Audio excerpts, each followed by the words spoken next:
Welcome back to part 4 of our 5-part series on log to bowl. But today we're going to talk about final turning. We've already gone through first turning and why you do first turning, but I'm going to show you something here. This is a Laurel Oak bowl that has been drying for about 7 months. And this one here is about 1 inch out around. That's just because it dried that much, and if you look down, it looks like a boat. I mean, it's got quite a crown on it. So all this has to be leveled back off again and put back into round. That is why you make your sidewalls as thick as you do. That makes it so you have room to go back in. The other thing it does is by putting anchor seal on and bagging them, it slows the drying process. That's just what we're all about. That's what we're trying to do, is slow the drying process. This is Laurel Oak. This is silver maple. What I like about this silver maple, right off the bat, you can see something. There's a lot of black going on. Well, this is actually spalting that is actually created from being bagged, and it'll give it some color. Spalted maple, silver maple is very, very light in color. So any kind of feature you can add to it makes it look nicer. But one of the things about silver maple is it does not go out around. This has been in the same, not the same bag, because I bag everything according to species, all right? But this has been bagged the same amount of time, and it is almost true. There is no warpage going across the top. There is no out around. It's very, very close. The back tenon on it is almost perfectly round. That is just silver maple. That's how it works. Every wood's a little different. But here we're going to go in and we're going to turn these into a final turn bowl and give you something to look at. Enjoy, and don't forget to subscribe. First turned wood, after you get done turning it for the first time, you bag it. Well, you put anchor seal on it and then you bag it. And now we're ready to take it out. Bag. You're going to see some extraordinary changes.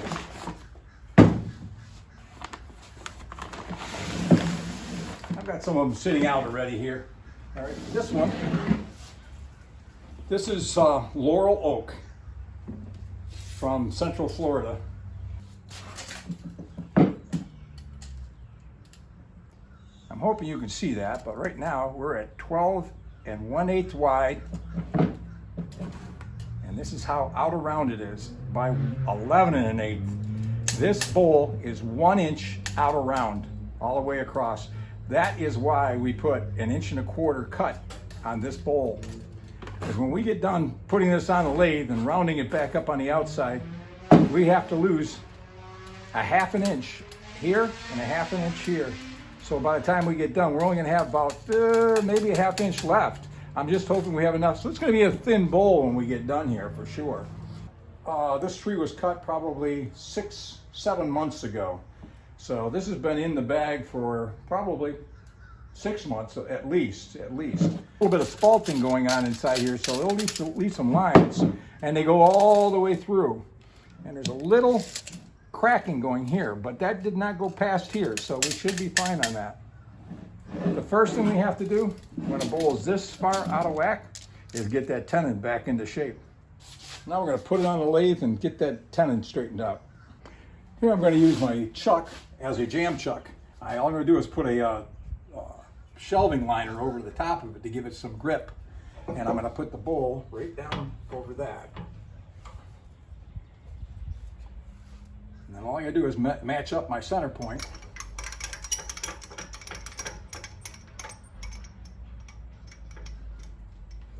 Tighten it in a little bit.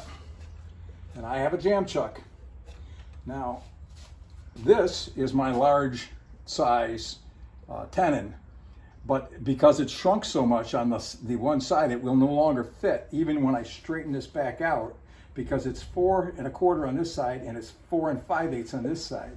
So at the 3/16, it will not hold on my large. So I'm going to my medium, and I put a mark on here already so where I know exactly where my medium tenon is going to be, and I want to make it a little bit more easy to see. That is my medium tenon.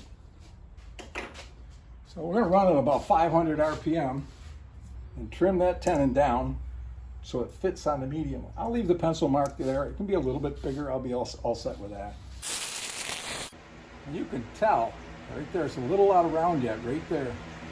But the rest of this is starting to round out. Now we're going to try and cut this back a little bit, but I don't want to go too far because it's going to get a little wobbly out there, and I want to flip it around on the tenon. Now I've got my tenon back rounded up, but this is now down to a medium-sized tenon. So I'm going to flip it around, put this on, and clear this back out. We're at 11/16, so 3/8 to 11/16.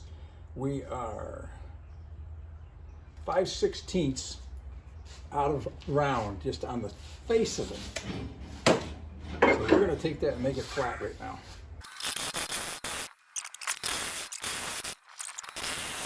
Now I've got it flat.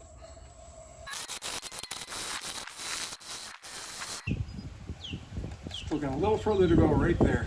You can just see where it's just hasn't quite come into full round yet. But the rest of it's all set. I may be able to clear this up with just a scraper. Because we don't want to go in too much deeper because we're going to have to go in deep on the inside.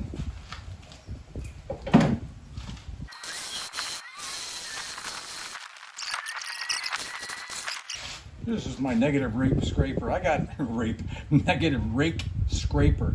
There's a 25-degree angle on the top and a 45-degree angle on the bottom.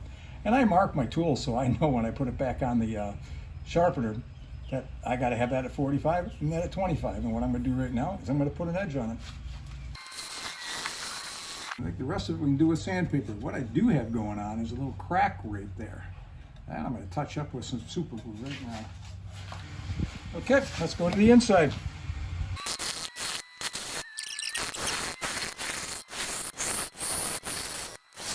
Take just a few seconds to explain something.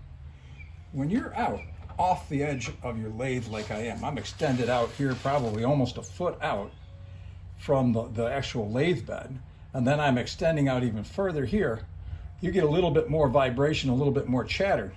It's one of the advantages of my American Beauty that I have up in our northern home. I had another shop, but anyways, being able to work right on the bed makes it so much steadier and a lot less vibration. It's just so much easier to do. But this works for here.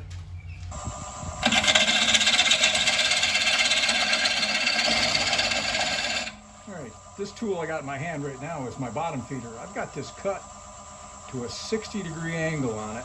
And it was my bowl gouge that I was using exclusively. So I've been keeping rounding it. And that's why you can still see the little wings on the sides here yet. But this, I made it into a 60-degree cut. And I can come across the bottom.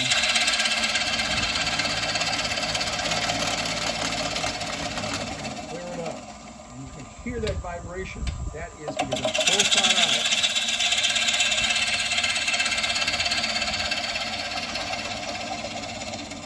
We have our bowl in round. So now we can design this to how we want. I'm going to leave the outside like it is. Actually, I'm just going to try and make this a lot thinner. But I'm going to find out how much my depth is. 2 5/8. 3 3/16. So I've got 1/2 inch, 9/16 of an inch of depth in the center here. So not a lot to play with, because I already have a rim on the backside that's probably, I'd say, 1/8 of an inch. It's 1/8 of an inch deep. So I got to take 1/8 inch off of that, so I'm at about 7/16 of an inch in thickness in the bottom, which is not a lot on this size bowl. So I'm going to clean the bowl up here and actually just take this and round it out and then thin down the sides. Let's see if we can get a nice thin wall here.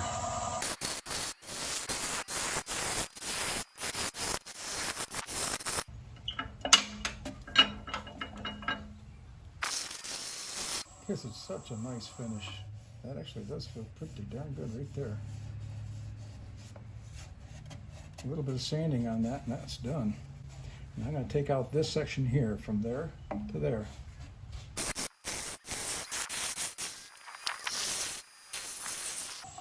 Ooh, that feels nice. There it is. All the way to the center. A little sanding. And this bowl is ready for a finish. All right, we're going to turn some first turned bowls and try to finish them up today. All right, this is a 13-inch round bowl, and actually silver maple, and it's in pretty good shape. It did not go out of whack on me. So I'm going to clean up the tenon just a little bit to make it back into round, and then we're going to finish the outside here and then flip it around and do the inside. But this is already a first turned bowl. This bowl has been drying for about, well, February. This is 7 months it's been drying. Back up here and show you something else. What I'm using here is actually my vacuum chuck adapter because it has a nice foam pad on the front of it, and I'm going to use this as a jam chuck, not as a vacuum chuck, and it makes it easier for me to be able to grab hold of this bigger bowl. So always make sure you have a center point, because that allows you to weight them to get yourself set back up again. Because if you get that right on there and you put that up against, you're going to be very, very close.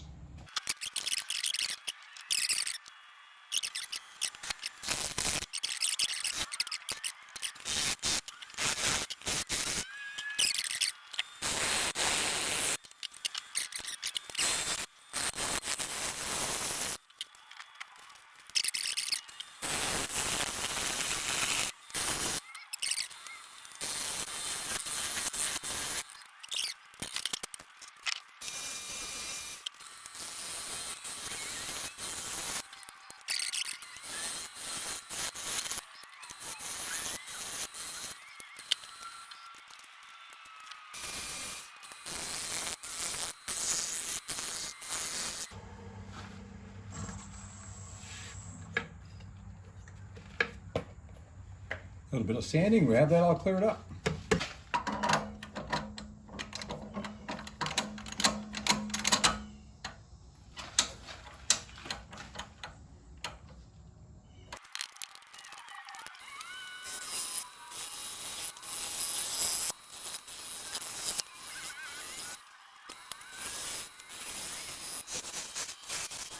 One of the things about silver maple, it's a little boring. So once I get it all sanded up, this is going to be a pretty white bowl. To give it a little bit of contrast, I'll burn some marks in the top here, some rings around the bowl. And what I do is I just take a point tool and just round off a spot for my wire to sit into this so it can cook and you'll see what happens. It'll smoke right up, and then it'll give me a nice dark ring around this. It'll add so much to the bowl. I don't see the smoke, but you can definitely smell it. All right, it's starting to darken up now. As the wire heats up, it actually falls into the groove a little better. That looks pretty good. Jump right across to the next one. Now she's already hot, so it'll cook a little faster.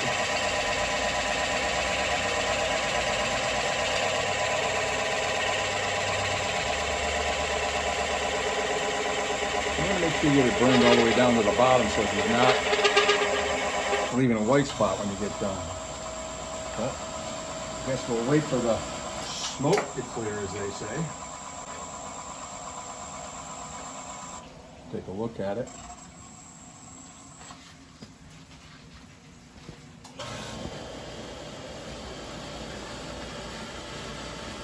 You can see, I got the light in the wrong spot here. Get that so you can see it without the camera shadow. But that is a nice dark ring all the way around the bowl. And it adds a detail to the bowl.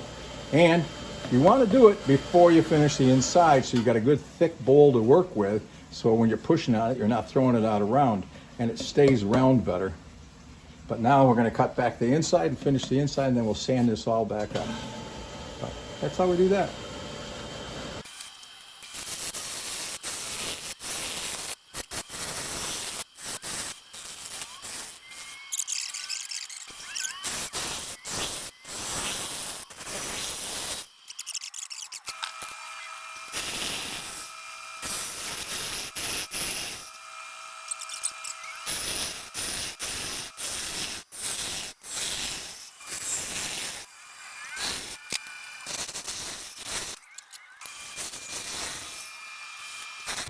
Okay, that's ready for sandpaper.